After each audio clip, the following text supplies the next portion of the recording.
Hi folks, welcome to my channel. If you're new here, I'm just some silly American living in Germany, but you can call me Armstrong.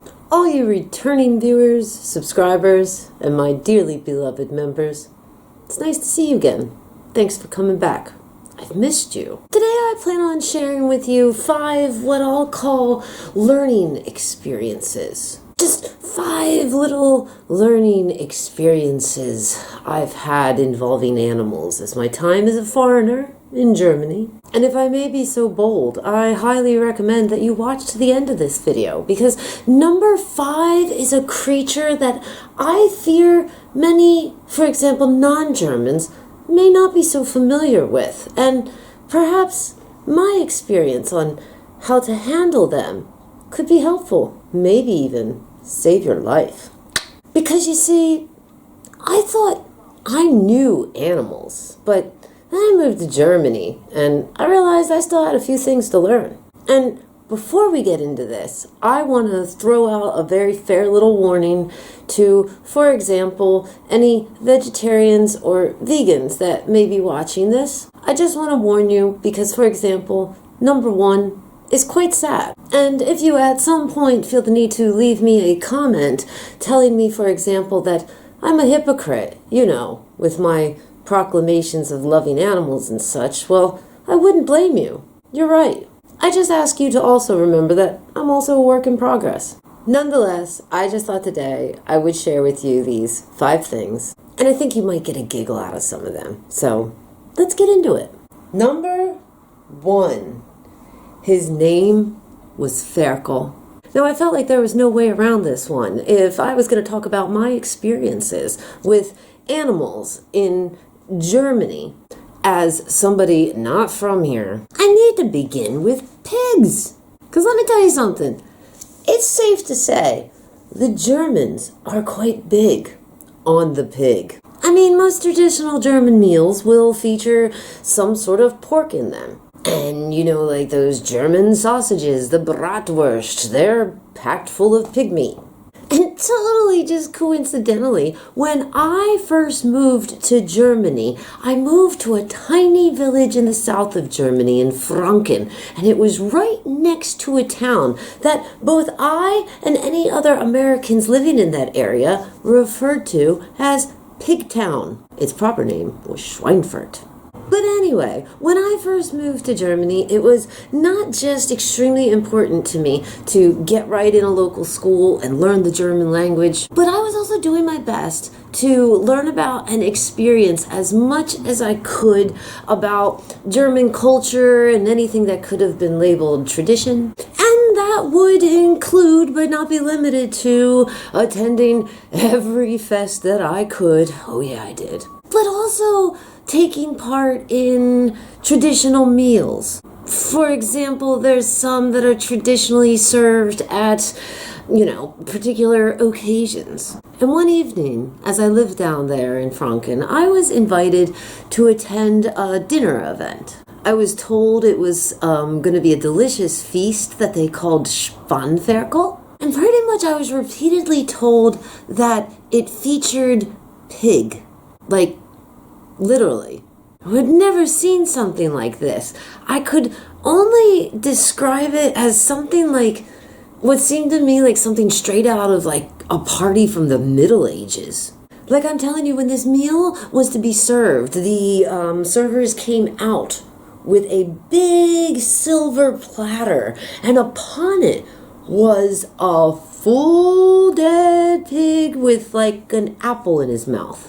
I had only seen things like this in classical paintings or films. I gotta say, it was kind of gruesome to look at. Its dead eyes and such, kind of not there, but still staring at my soul.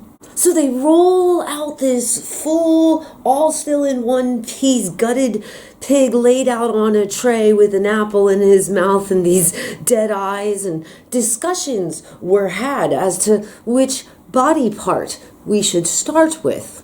Cheeks were recommended to me, and I watched as they sliced the face. Creepy as this all did kind of seemed to me, once again, I cannot lie to you folks, what I tasted was by far the most tastiest meat I've ever had in my damn life. And passionate American as I am, I mean, I was for weeks afterwards running around proclaiming my love of Spanferkel.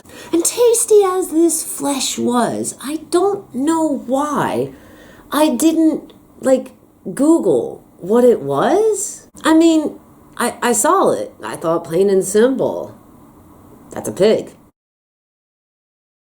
But fast forward to a couple weeks after that event, and I found myself at an agricultural expo, a convention of sorts that was going on right there in Pigtown by where I lived. And we went, and I learned a little bit about farming and agriculture here in Germany. It was quite interesting. But hypocrite that the vegetarians will rightly call me that I am, I wanted to go straight to animals. They had animals there. And what I found blew me away. They had what they claimed was a normal, full-sized pig. And I don't know if you, my dear viewers, have an idea about how big a pig can get, but I didn't. For example, at that Spanferkel, I thought that pig that they wheeled out on the silver tray was a pig, a full-size pig. I really had no freaking clue. I was just literally shocked at the monstrosity before me. It reminded me of Jabba the Hutt. And I remember asking the German I was with there at the time, are you for real? This is normal? All pigs get this big?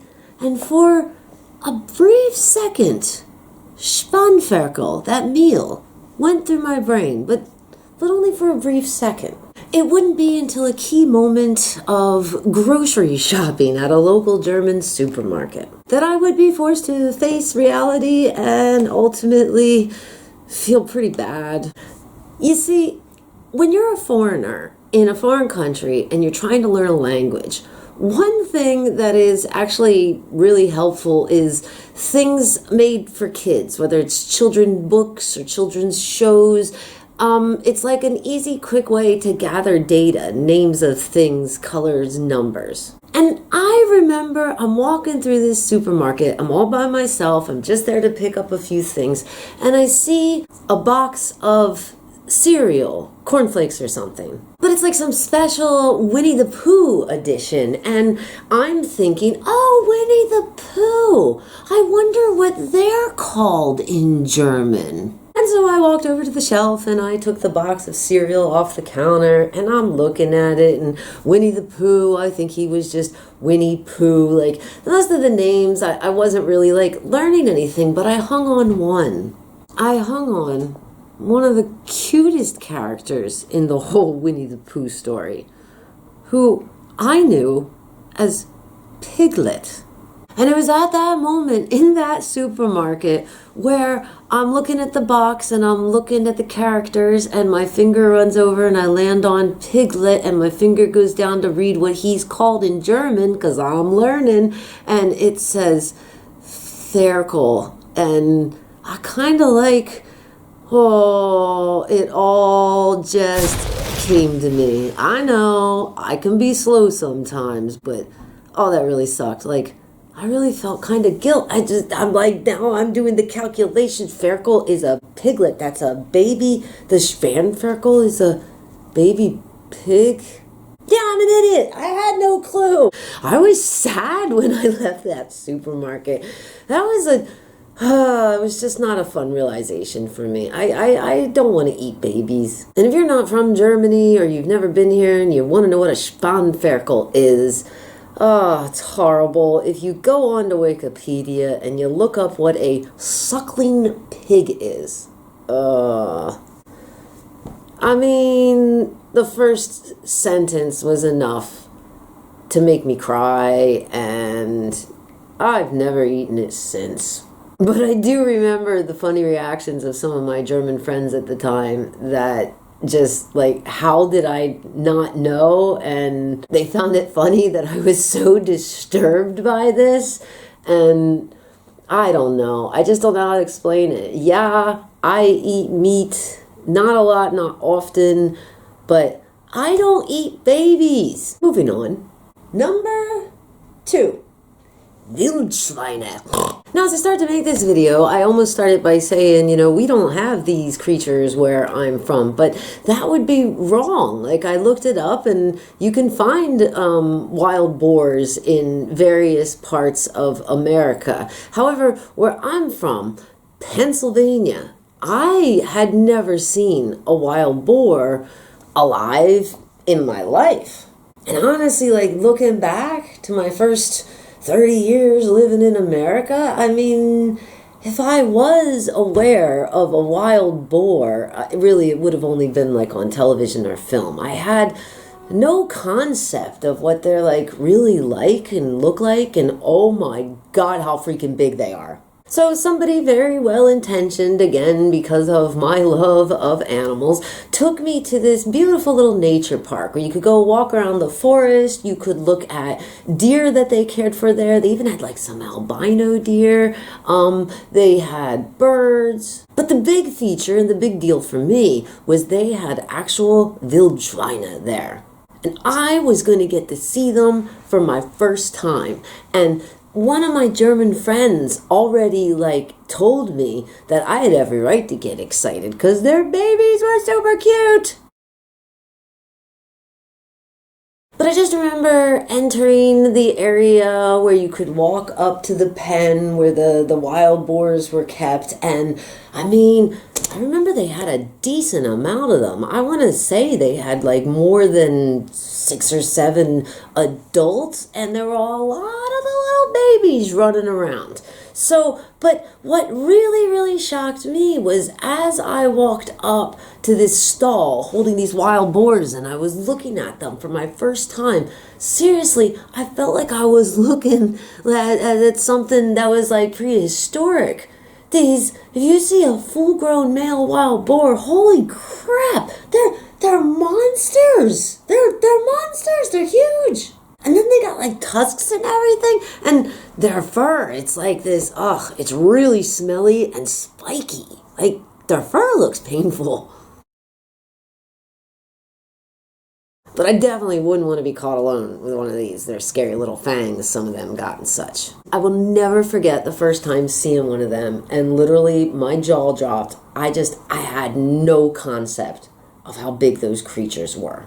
And at the same time, it put a little bit of fear in me because something that I love to do in my free time is go and wander around in forests. And I was doing quite a bit of that in Franken. Either just walking, hiking, or riding my bike. I loved to go and get lost in some of the beautiful forests. But at that moment when I was face to face with this prehistoric looking hairy pig with fangs, I thought to myself, oh my God, these things are out there. They're out there in the forest. And yeah, it can be a little intimidating once you realize that.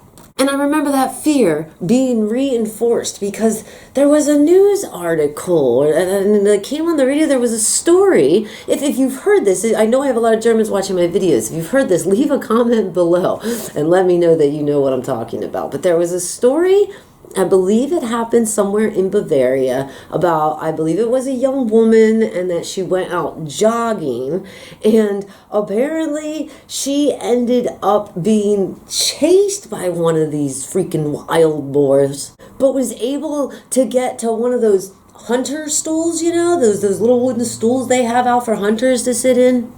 She was able to climb up in there, sit there, and call her family. And this boar didn't leave her alone. The story, I remember listening to this and the people I were with were translating, because all this was in the beginning when I first moved to Germany. My German wasn't great, but I remember them telling me this story that it wasn't as simple as this poor woman went jogging. She got chased by one of these angry wild boars, made it to a hunter stand, climbed up in it, and the boar didn't just go away. He was circling and trying to get her to come down, and thank God she had a cell phone, I guess. Eventually the police came and helped her. Ugh. Wildschweine. Luckily, I never ran into any of them in my time wandering in the forests. Not yet, and I hope not ever. Number 3, that little black goat. This story takes place at that same beautiful animal park I was at where I saw the wild boars for the first time. And while some may argue that a little black billy goat is not really a German animal, this one was born and raised in Schweinfurt, Germany. So for me, that's a German animal. And so at this park, where they had all these animals and you could walk through the forest, they had a section where you could actually get in the pen with a few animals. I believe it was mostly like little miniature tiny goats. And I was excited. Honestly, I wanted to get in there and I wanted to hug them all. But you can't. You can't hug all the goats. But what you could do was they had these little dispensers, you put a little coin in and you got a little like corn and feed, and you could feed them right out of your hand. And it was cute, like the animals weren't scared, and you know, both adults and children are in this giant pen area feeding the animals, and you could even like pet them a little bit. Oh, I thought it was so cute. And this tiny little adorable little black goat came up to me, and he seemed like he took a liking to me. He kept hanging around me. And so I kept giving him little snacks and I kept petting him. And as I do, I kept speaking to him because even though he's a German goat, by the way, he understands English. That has been my experience in my time living here in Germany. All the animals, they understand English. Trust me on that. So there I am with my little bit of corn and feed in my hand, and I'm feeding this adorable little tiny black goat with these little tiny horns on his head and these evil looking eyes. I was in love with him, and I'm talking to him and I'm telling him he's so cute and he's so pretty, and he's like looking at me back, and I'm feeling like we're vibing. I'm feeling like I just made my new best friend, and he's a little black German goat. And so what I'm saying is we were getting closer, both figuratively and literally, because I was leaning in and I'm talking to him in such a very, very loving little voice, and I'm scratching his cute little head, and then before I really knew what was going on, I got headbutted. This big headbutted me. The audacity. I was offended. And in my tradition of keeping it real with you folks, I must admit I didn't quite behave as maybe most would. I was a little bitter. And I will admit that at all future visits to this animal park, I went out of my way to give snacks to every other goat except for that black one. You broke my heart, German black goat. You broke my heart. However, my son and the people I were with found it quite amusing that I did have to spend the rest of the day with a giant lump on my forehead from where the black German goat, headbutted me. Number 4, the swan. Again, maybe not a specifically German animal, but this animal was in Germany, and I encountered it while I was here. And once again, just as I was quite the naive American in relation to, for example, pigs and their size, I didn't have a damn clue about swans. So, as I already mentioned, I liked to go on these little forest adventures. I would often jump on my mountain bike and I would go ride through this beautiful little forest area we had that was right on the Main River. And it was not uncommon for me to be riding my bike through this little Franconian forest. And for example, I recall one day spotting a German squirrel. I don't know if you know what a German squirrel looks like, but they're a hell of a lot cuter than American squirrels. They've got little fluffy, like reddish hair, and once in a while you'll see like a completely black one. They're adorable and beautiful. And what I'm getting at is it wasn't uncommon for me to be riding through that forest on my little bike and be like, "Squirrel, drop bike, and I would carefully try to get closer to get a better look. And that's exactly what happened the one day I was riding a little bit close to the Mine River. You see, I came to this section where it was open. I think some people stored their boats there. And I had just for a few minutes finished chasing a little red squirrel that I did not catch, but possibly made eye contact, and we might be friends. When I noticed that on the river there were like 4 swans sitting right there on the river's edge. And so again, I'm like a deer in headlight. I see cute animal, must look closer, and I just dropped my bike and I started very slowly walking and seeing if I could get a better look. I had never seen a swan that close.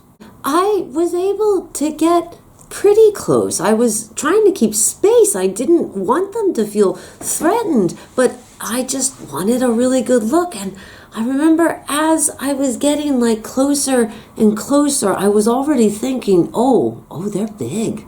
Oh, I didn't know swans were that big. Holy cow, they're big. And already as those thoughts are going on in my head, big, holy cow, big, surprised at the big, already as those thoughts are just beginning to go into my brain, one of these giant creatures just all of a sudden gets up, turns around, and is like a horror film, like, ah! I swear to God, I think that thing had a wingspan that was like twice as long as I am tall, and it was way bigger than me. This thing with its neck stretched and up on its feet was over me. I always forget what size I am in centimeters, but I'm 5'4". I'm not a tall person, but holy crap, I felt in danger at that moment. And of course, a little bit like a dumb American. But I turned as quick as I could, and I ran to my bike, and I grabbed my bike. That thing did chase me for a little bit. I got on my bike and got the hell out of there. You can imagine the looks on the Germans' faces when I would come back from my little forest adventures and bike rides, and I would be like, I saw a squirrel, and we made friends, and then the swan, it like chased me. Yeah, German forests, they're always an adventure. But that swan really surprised the hell out of me. Again, it felt like something out of like prehistoric times. And like, how many times is that going to happen to me here in Germany? Like, have you ever seen how big their carps are? They have fish here that have eaten dogs. I don't know, Germany. Some of your animals, they scare and intimidate me. But for some reason, I still have a hard time trying to get close to them. Hopefully I'm learning. I don't think this will happen anytime soon. I live in more of a city situation now. Pretty much I'm just hanging with pigeons these days, and they're cool. German pigeons are cool. Number 5 is all about the time me and some friends spotted in its natural habitat the rare German Nift. Now, I've done a little bit too much research on this creature, and from what I can tell is most Germans will tell you that the Nift was first spotted somewhere around 1964. However, my research has shown me that this creature may have previously existed, but may have been called a derp. Regardless, it was in the early 2000s, deep in the heart of Franconia, when I had my first real encounter with an actual Nift. And not just one, a whole group of them. They gathered like a flock, a gaggle, a herd, a drove. I don't know what you call a bunch of Nifts together, imbeciles, I don't know. If you German viewers got any ideas what you call groups of them together, other than the thread, please let me know in a comment. But you see, there I was, some silly little American who had immigrated to this great land of Germany, and one of my friends, whose father, for example, was of African descent, had told me that there was going to be a gathering of Nifts in Pigtown. And I, being clueless about them, thought, well, I should go get a little look.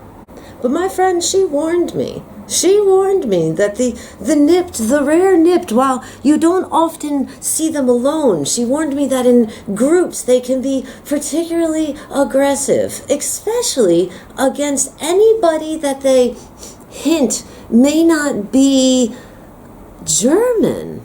But my friend assured me that we were safer in groups, and so we gathered a bunch of our friends, also non-Germans, and we went together to go get a look at these Nifts. And I have to tell you, it was really difficult at first to get a clear view of these Nifts doing what they do, but I was able to get right up against a barricade. For some reason, the police seemed to be protecting them. Perhaps because they're endangered species, or pussies. I digress. But I got right up there, and I had brought a little sign with me to this gathering. You see, one of my friends had informed me that the Nifts, they were sort of special types. And one of my friends had alluded to the fact that maybe they were slow. But for whatever reason, according to the data that I had collected from my friends, the information I got from my other immigrant friends or friends that were descendants of immigrants, the information that I got led me to make just a little sign to hold up over the police heads and hope that one of these Nifts would see it. And it said something like, Eure Eltern sind Geschwistern. But only being in the presence of a few Nifts for a short period of time, it was clear to see that this was an ornery group, and yeah, they didn't like me or my friends. I wanted to understand this.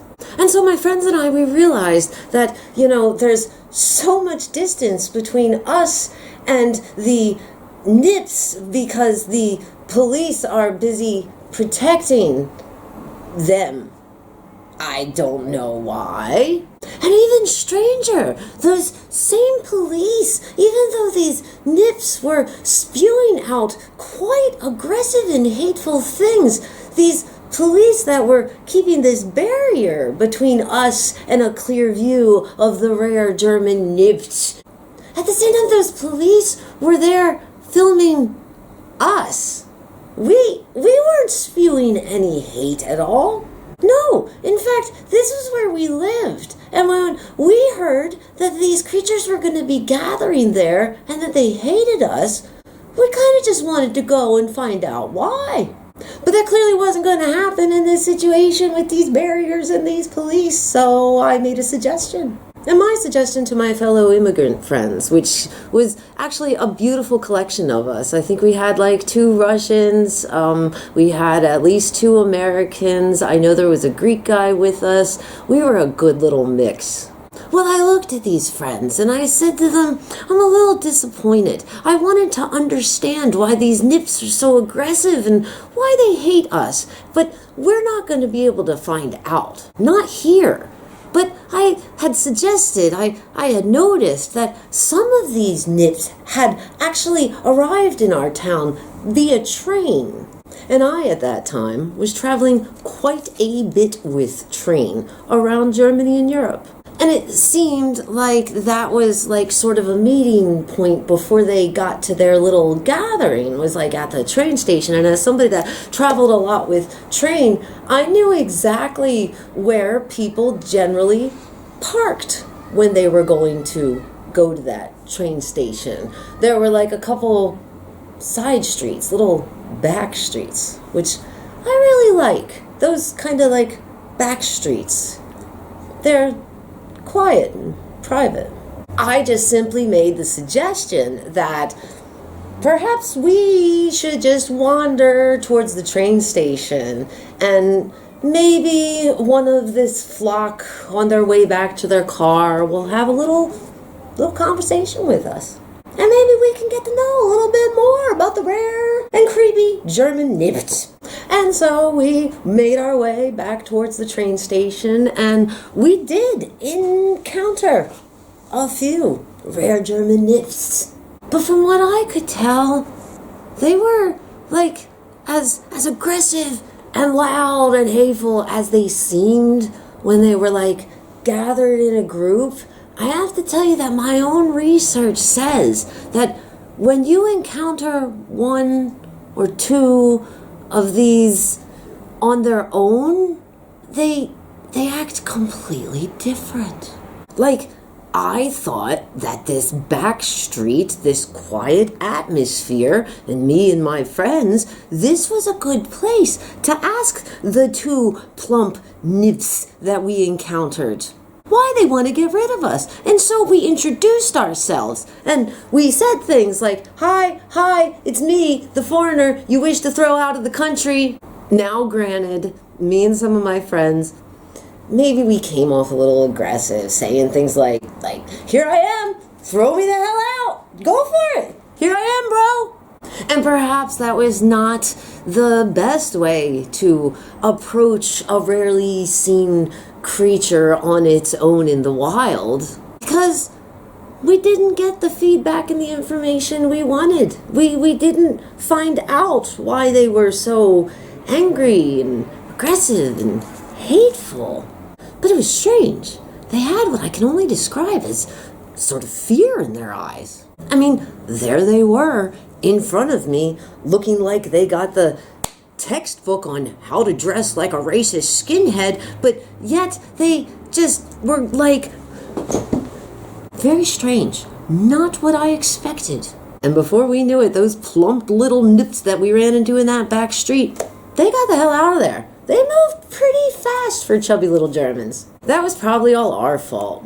We were more than them, and we were asking pretty direct questions. So, again, I guess that's just not how you approach a rare creature on a back alley if you want answers.